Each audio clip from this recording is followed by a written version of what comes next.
This segment of News 25 is brought to you by Valley Electric and its family of companies focused on serving our members. We're better together.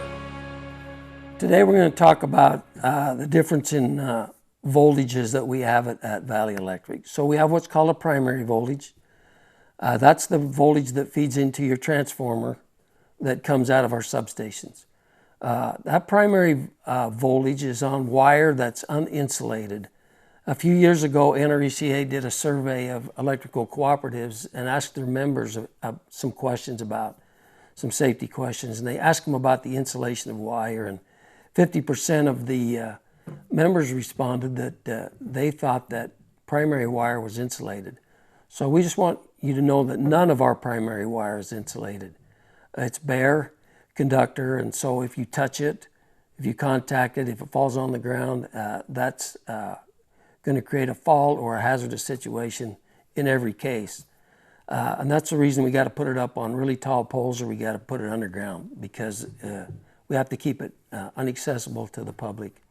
Our secondary wire, you might hear that term, that's what comes from the secondary side of the transformer into your house.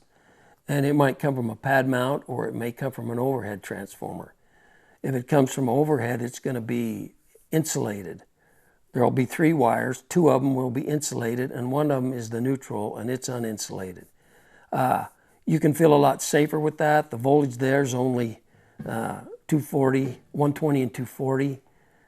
In some industrial applications, it might be 480, but it's lower voltage, and so you can insulate it safely. There's no way to insulate this primary voltage unless we go with underground wire, and then there's that's a whole other subject to talk about.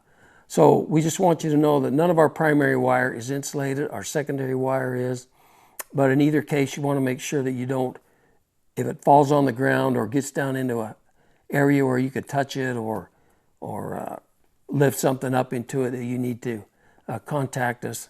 Let us come out and take a look at what's going on there to make sure that it maintains the proper clearance.